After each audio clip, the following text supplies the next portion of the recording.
Hi everybody, welcome back to my channel. This is Liz Loves Books, and I am so excited. I'm going to be doing the Booktube Newbie Tag.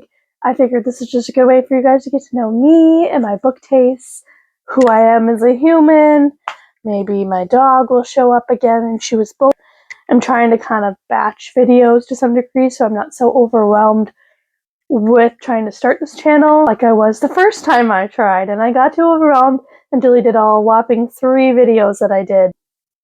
So we're going to try not to do that again because I'm really trying to find something that's just for me, and I feel like this could be it, especially since I've been such a fan of Booktube since around probably 2020 was when I found Booktube.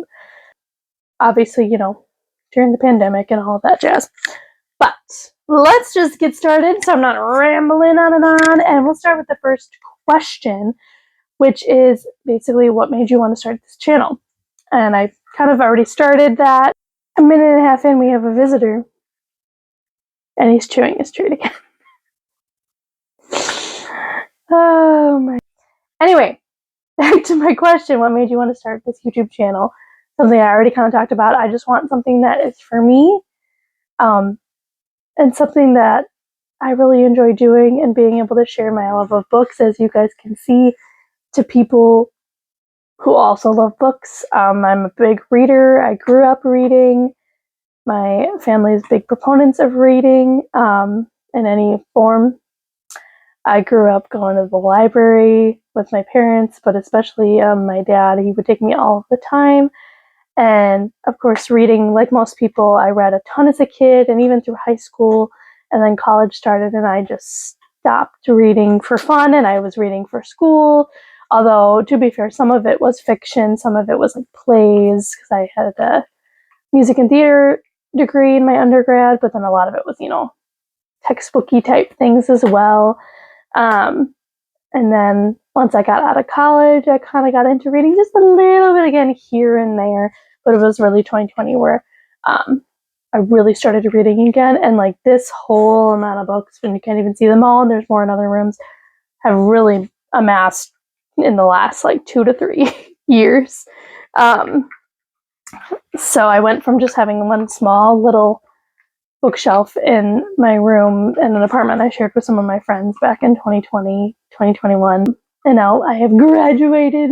I have 3 white IKEA dupe bookshelves from Walmart. I have my little, what I was having as a TBR cart, and then I changed it, and it's now just my romance book cart. And then I have another smaller bookshelf in my closet that has more TBR books. And then I have another cart in my bedroom that's like my 25 to read in 2025. Have I read any of them? No. And then next to that, I have this really cute kind of old, like dark brown wooden, really thin bookshelf. That's my nostalgia bookshelf with a lot of the books that I read as a kid and as in high school, like The Hunger Games, Harry Potter, Ellen Hopkins books, Oregon, things like that. I also have started collecting the Warriors box sets again. Maybe do some like series that are more based on libraries and the importance of libraries in our community, especially because right now it's just a dumpster fire. And as you'll hear me say, and it'll be evidenced by a lot of the people that I follow as well, reading is political. So I would love to be able to kind of discuss a lot of that and have kind of like a library talk series, maybe something like that, just to kind of add that other side of reading along with the enjoyment of reading, but also the importance that reading can be for everybody. And so then the third question, what are you most excited about for this channel? I'm excited to kind of gain community, and I know that's what everybody says, but that's kind of the point of this, of Booktube, I think, is that community, especially for people that don't have other readers in their life. And I have a lot of readers in my life, but they don't read the same books that I do.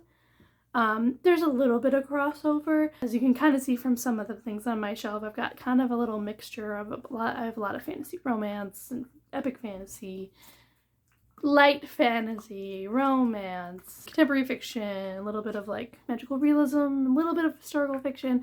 So it's a huge kind of grab bag for me. And so I kind of want to find people that like read those similar things, but also not at the same time. I watch a lot of creators of books that I read, and then a lot of creators of books that I don't read. So I think it's important to have that kind of juxtaposition. And if you can hear the chomping, the dog's chewing on his bone again. But yeah, let's move on to the next question. I'm going to combine these next two because I feel like they kind of will meld into each other. It's why do you love reading and what book series got you into reading? So I'm going to be 30 this year, so I was born in 1995, so as you can kind of tell, like mid-2000s was when I really started like reading a lot. I mean, I read a lot of books as a little kid, but big series that I always got into, of course, was Harry Potter. And it's unfortunate what the author stands for, and I don't really support her, but I can't deny the impact that that series had on me as well as the movies, so of course I feel like I have to mention it. Like I mentioned before, Eragon series by Christopher Paolini. I loved that trilogy when I was in high school, and then the fourth book came out, and I read that one a little bit later. And now I have Murtagh as well, and I haven't read it, but I was able to go see him at a signing and get all my books signed, and so that was really amazing to be able to do.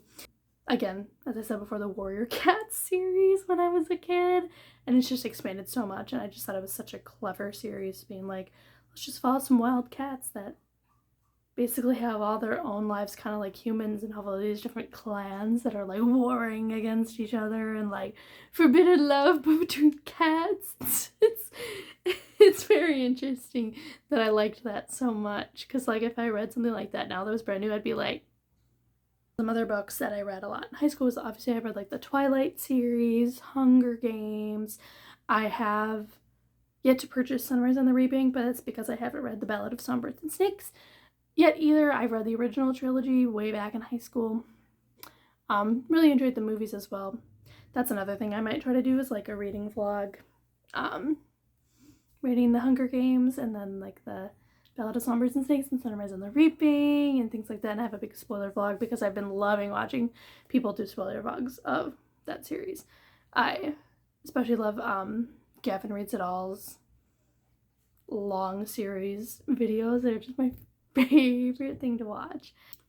We had an interruption. The dog tried to bark at the window with our neighbor's dog. There was an eyelash in my eye. Oh, there we go. Okay. Back to what I was saying before. I was talking about all the series that kind of made me a reader. I feel like I need to talk about the books that kind of made me a reader again, like revamp my love of reading, and I'm trying to remember them from like 2020, 2021, and I can't remember any. And I didn't track my books then. I've really only started tracking probably like last year, and like the year before that I tracked as well, but like I don't really have a record. Like I just deleted it all for some reason. So really last year is like the first year that I still like have all the information. But some books that authors that I've discovered in the last couple of years that I absolutely love is Elsie Silver. Like I absolutely adore Taylor Jenkins Reid. I've read The Seven Husbands of Evelyn Hugo, Daisy Jones and the Six, Malibu Rising, as well as her short story Evidence of the Affair, which is funny enough was my first story by TJR, which is very similar to like Abby Jimenez, where the first book by them I read was a short story. So I still have Curry Soda was back on my 25 to read in 2025, and then I'm so excited for Atmosphere, which is releasing very soon, so I'm hoping to get to both of those this year. And if I'm looking kind of back at my shelves, this section here is all books I've read plus the upper shelf that you can't see. So you can see kind of right there the Belladonna series by Ellen Grace. I really enjoyed that. I have all the 3 first edition like special editions. Look at the hardback pictures. Super excited for Holly later this year. One Dark Window, or The Shepherd King duology by Rachel Gillig. Absolutely adored those and that magic system and the idea of the tarot card magic. I thought was so unique. Oh, he's trying to show off. He likes to throw around his treats when they become really tiny. What else? Oh, Rachel Gillig also has another book coming out, The Night and the Moth, that I'm also so excited for. Lila Sage, another cowboy romance series. I just finished Wild and Wrangled, and I absolutely loved that book. I love that series. Meadowlark is such a fun little place to be. Again, excited for more of her releases this year. We're being fed. It's so great. What else? Further down, a little hard to see if I move, are a lot of my graphic novels and things like that. Lore Olympus, Heartstopper, The Tea Dragon Society. I love all of those as well. Oh, the Divine Rival series by Rebecca Ross is also really amazing. I'll eventually probably do a video going through a lot of my shelves, kind of talking about all of that. But one other book that I read this year that was like, I loved, it's back on my shelf now here, next to Rachel Gillig, which is Don't Let the Forest In by C.G. Drews. That was a 5-star YA horror, which I do read horror, but I read very kind of niche horror. So I don't really know exactly what kind of niche it is, but I read that this year. And that's another thing I want to do on this channel. It's like a author deep dive or like book deep dives where it's like one video just talking about that specific book, or maybe if it's like a duology, those 2 books or series, something like that, and just discussing all like the themes and like things like that about the book and kind of bring that librarian brain into the discussion. So I'm very excited to do that. Okay, just a few more questions. So one of the other questions that I found was, what do you think will be the biggest challenges to overcome? And I think for me, the top 2, one will be editing. I have no idea how to edit. I have no idea what programs to do. I don't want to be paying for an editing system at the moment. I just don't have the funds to be doing that right now. So I need to find like a free program that's like easy to use. And since I'm filming on my phone, it needs to be something that like transfers well from my phone onto my computer. So that I'm really scared for. I watch a lot of like YouTuber videos talking about like a day in my life as a booktuber, as like a vlogger, and then they talk about how to do all this stuff, but they don't really ever mention the actual editing that they use unless it's like a paid one that's like, you know, the typical one a lot of these like pro YouTubers do and use. So I'm very scared about that. I have like all the other things set up. So I got my little mic, I've got my phone here, I've got my tripod, I've got like a little small ring light, my normal lights and the natural lighting and all of that. I kind of got this setup that I think will work really well for videos. But the editing, I'm scared. I'm excited for thumbnails because I found a lot of people make them in Canva, and I have a lot of experience with Canva already, so I think that will be fun and easy to do, just real quick on like my phone and stuff. But the editing is terrifying. So, and then the other thing that I'm kind of afraid of, which is kind of a personal thing, but I feel like I just need to kind of open up right away and be like, okay, we're friends here, is just myself on the camera. I've never been big on like just like looking at myself in the mirror and like photos, and I have a lot of body image issues that I've just had for years, and I'm, you know, it's a personal thing to try to combat it, but it's been very, very hard, and so I don't really like to have to see myself on camera a lot.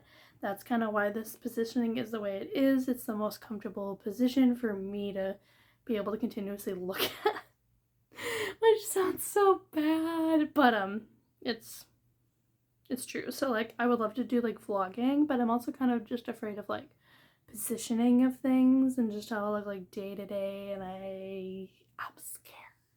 Okay, I'm scared. But I'm hoping that maybe this is something that will like help me kind of overcome that, or like at least, you know, come to peace with it. So that'll be a fun thing to kind of challenge. Oh, and there's Rascal. Hi, buddy. You come say hello. This is a dog who's not afraid to show how beautiful he is, right? Are you beautiful? Can't see him because he's too short. Come here. Oh, there he is. Oh, there he is. Hello. Hello. Oh, he wants to play. Oh, he wants to play. I think we gotta take a break and let's go play. Okay, he's still playing with his treat. but we're going to continue on. One question that I kind of wanted to add in that wasn't in the template that I found was just, who are your favorite booktubers? And it's interesting, I had some absolute favorites when I first started watching BookTube, and it's all kind of changed. I still watch a lot of the same people, but I've found a lot of new people as well. And currently, like, my faves of all time are Gavin Reads It All. He is just never fails to make me laugh when I watch a video of his, and I just think he's just hilarious. Another booktuber that I absolutely love to watch is Covers with Cassidy. She's kind of become really big in the last year or so. I think she's really, really fun. She reads a lot of romantasy, and my light just went out. Oh, my light went out because my computer went out. We're gonna live with just this little bit of lighting in the corner then. Some other YouTubers that I really like to though, so I follow Becca in the Books, a little bit of Monica. She's a rather new YouTuber. Books with Lexi, Eleanor Reads. Oh, who are some others? There are so many. I'll link like a bunch. There are some big ones that I like never miss videos from. And yeah, I think that's where we'll leave it today because I'm just about heading to 20 minutes of unedited footage. So this will be the fun adventure to start learning editing. And if anybody has any tips below, if anybody has any tips you can give me, put them down in the comments below. I am just so excited to keep going with this journey, and I'm hoping it's something that I can stick to. My goal is to try to upload about 2 videos a week. If not 2, probably 1 a week, and then just kind of see where this is gonna go. So thanks so much for being here. Bye, guys.